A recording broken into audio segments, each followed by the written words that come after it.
बिस्मिल्लाहिर्रहमानिर्रहीम। आज की इस वीडियो में हम थोड़ी सी ये क्रोनिक इन्फ्लेमेशन का पार्ट 2 ही है। इसमें मैं थोड़ी इलस्ट्रेशन के थ्रू आपको बताना चाह रहा हूँ। हमने पढ़ा कि टी हेल्पर 17 का मैंने आपको बताया था कि ये ऐसा ये भी इन्फ्लेमेशन में रोल प्ले करते हैं, लेकिन हमारे इस वक्त इसके साथ कोई इतना ख़ास कंसर्न नहीं है। उसी तरह 2 रेगुलेटरी सेल्स का मैं आपको बताया, ये ऑटो इम्यून रिएक्शन के अंदर इन्वॉल्व होते हैं। हमने पिछली वीडियो में फोकस किया था टी हेल्पर नाइव सेल्स के ऊपर, जिसको मैंने ऐसे डॉट लगा के शो किया। T helper naive sales cytotoxic को हम अभी डिस्कस करते हैं। तो मैंने आपको बताया था कि नर्स सपोज अगर एंटीजन प्रेजेंटिंग सेल है, ये एपीसी जिसे हमने कहा था, उसके ऊपर एंटीजन कोई भी आया, उसने MHC2, दिस इज MHC2, उसके ऊपर उसने एंटीजन को प्रेजेंट किया। यहाँ पे ये टी सेल था, टी सेल ने ये टी सेल के ऊपर TCR है, दिस इज TCR ने क्या किया, उस एंटीजन को रिकॉग्नाइज किया। ये जो एंटीजन था इसको रिकॉग्नाइज किया, जिसके अंदर फिट इन हो गया। ठीक है, साथ ही टी सेल के पास बेसिकली ये जो TCR basically T helper naive cells होते हैं, ये CD4 पॉजिटिव होते हैं। वैसे CD3 पॉजिटिव भी होते हैं, लेकिन आप अभी तक ये रख लो CD4 पॉजिटिव है। ल्यूकीमियाज में आप पढ़ोगे, जब हम ये चेक करते हैं तो ये CD3 पॉजिटिव भी होते हैं। अब उसके बाद क्या होता है, जब CD4 पॉजिटिव है तो ये मिसाल के तौर पर एंटीजन प्रेजेंटिंग है, तो ये रिलीज़ करता है इंटरल्यूकिन।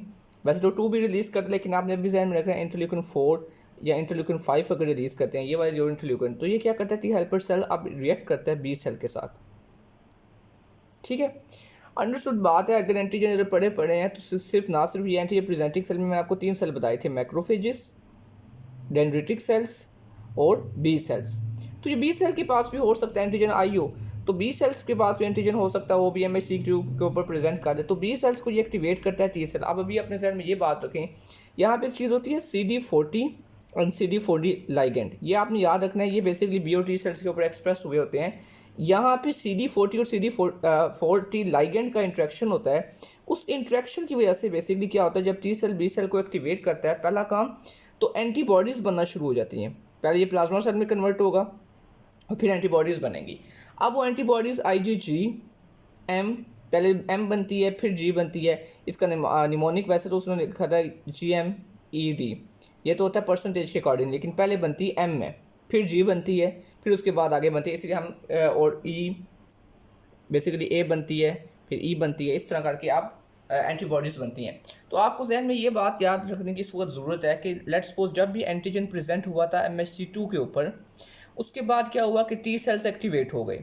टी सेल्स एक्टिवेट किस अंदाज में होंगे, और वो बेसिकली इंटरल्यूकिन 4 और 5 रिलीज होने की वजह से इस एंटीजन प्रेजेंटिंग सेल ने इस टी हेल्पर को टी हेल्पर 1 अब बना दिया। ठीक है, ये टी हेल्पर 2 बन गया। ये टी हेल्पर 2 क्या करेगा, बी सेल को एक्टिवेट करेगा, बी सेल प्लाज्मा में कन्वर्ट होगा, एंटीबॉडीज़ बन जाएंगी। यहाँ में मैंने आपको एक और बात बता दी, जो कि IgM आप पढ़ेंगे इंशाल्लाह, या IgM हाइपर IgM सिंड्रोम होता है। उसमें ये होता है CD4 और CD4 लाइगेंड जो होता है 40, इसका प्रॉब्लम आ रहा होता है, जिसकी वजह से हमारे पास सिर्फ और सिर्फ IgM बनता है। याद रखिएगा, क्लास स्विचिंग के लिए ये मैं बहुत हाई यील्ड आपको कॉन्सेप्ट दे रहा हूँ कि CD40 और CD40 लाइगेंड का इंट्रैक्शन बहुत ज़रूरी है। वैसे भी जब हम उसके अलावा मिसाल के तौर पे अगर यही मैं अब यहाँ बताता हूँ APC था, एंटीजन प्रेजेंटिंग सेल था, उसने टी सेल के साथ रिएक्ट किया, लेकिन इस दफ़ा अब मैं सीधे रिएक्शन बता रहा हूँ, इंटरल्यूकिन 12 रिलीज़ हो गया, तो ये टी हेल्पर नाइव सेल है, ये कन्वर्ट हो जाएगा टी हेल्पर 1 के अंदर। समझ लीजिए, अब ये टी हेल्पर 1 क्या करेगा कि ये रिलीज़ करेगा इंटरफेरॉन गैमा। इंटरफेरॉन गैमा का क्या काम होता है, वो ये जो एंटीजन प्रेजेंटिंग सेल्स है, अगर तो मैक्रोफेजिस थे तो इन मैक्रोफेजिस को कन्वर्ट कर देगा। अगर यहाँ पे इलादा से मैं शो करूँ कि ये इंटरफेरॉन गैमा रिलीज़ करेगा और वो एक्टिवेट करेगा मैक्रोफेजिस को, तो मैक्रोफेजिस कन्वर्ट हो जाएंगे इनटू एपिथेलियल सेल्स में या हिस्टोसाइट्स में, सॉरी जाइंट सेल्स में। तो आपके पास यहाँ पे केजियस नेक्रोसिस अगर मैं ड्रा करूँ, दरमियान में केजियस नेक्रोसिस होगी, आगे पीछे लिम्फोसाइट्स होंगे या ये जाइंट सेल्स पड़े होंगे। ठीक है, और उसके बाद पेरिफेरल्स पे फाइब्रोसिस हुआ होगा, फाइब्रोब्लास्ट पड़े होंगे, इस तरह करके केजियस नेक्रोसिस आपके पास बन जाएगी। तो ये बेसिकली एपिथेलियल सेल्स बनेंगे। यहाँ पे सबसे पहले क्या हुआ, एंटीजन प्रेजेंटिंग सेल से इंटरल्यूकिन 12 रिलीज हुआ, टी हेल्पर नाइव यहाँ पे टी हेल्पर 1 में कन्वर्ट हो गया, उसने इंटरफेरॉन गामा रिलीज किया, तो मैक्रोफेजिस। अब ये मैक्रोफेजिस बेसिकली क्या करते हैं, इंटरल्यूकिन 12 रिलीज करते हैं। तो ये इस तरह एक दूसरे को, इसको गैमा लूप भी कहते हैं, इंटरल्यूकिन 12 गैमा लूप। ये किस तरह की, ये यहाँ पे इंटरफेरॉन रिलीज कर रहा है, ये इंटरल्यूकिन 12 रिलीज कर रहा है, फिर उसके बाद यहाँ से ट्यूमर नेक्रोटिक फैक्टर मैक्रोफेजिस से रिलीज होता है, वो एपिथेलियल सेल्स में कन्वर्ट हो जाते हैं, और इस तरह कन्वर्जन का प्रोसेस फिर उसके बाद वो वॉल ऑफ कर सकते हैं एरिया ऑफ इन्फ्लेमेशन को।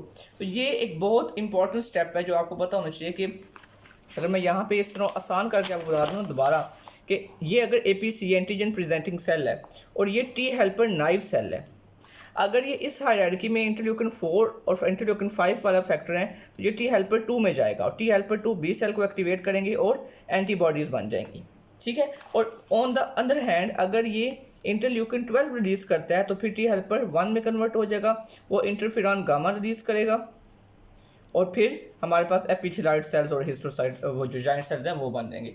तो ये स्टेप होता है, ये CD4 बेसिक उसमें ये MHC2 के ऊपर था और इधर से CD4+ थे। फिर मैंने आपको बताया कि यहाँ पे एक इंट्रैक्शन टी हेल्पर 2 का बी सेल्स के साथ होता है जिसको CD40 और CD40 लाइटिंग कहते हैं, जो कि क्लास स्विचिंग के लिए एंटीबॉडीज़ की इन्वॉल्व होता है।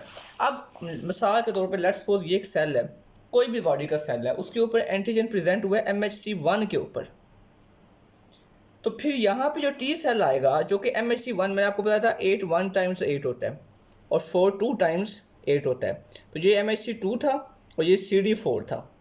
अब यहाँ पे ये CD8 होंगे और ये MHC1, तो it means MHC1 CD8 cytotoxic T cell जो होते हैं ये CD8 होते हैं, तो ये CD8 सेल्स के साथ इंटरेक्ट करेगा। अब अगली चीज़ क्या होती है, इसका आसान तरीन तरीका जिसे डॉक्टर नजीब भी बताते हैं कि सबसे पहले ये परफोरिन्स रिलीज़ करेगा, पहले सुराख जनरेट करेगा इसके अंदर और फिर मसाला डालेगा, मतलब ग्रेन्जाइम्स, पहले परफोरिन्स सुराख और फिर उसके अंदर ग्रेन्जाइम्स एंजाइम्स जाएंगे और फिर ये जो सेल है ये किल हो जाएगा। क्योंकि जो कोई भी बॉडी का सेल हो सकता है एक्सपोर्ट, ये आप ले लें अपनी अपर रेस्पिरेटरी ट्रैक के सेल्स हैं, उनके अंदर वायरस चल रखा है कोविड वायरस, तो फिर उनको किल कर देगा, ठीक है, वो सेल्स किल होना शुरू हो जाएंगे।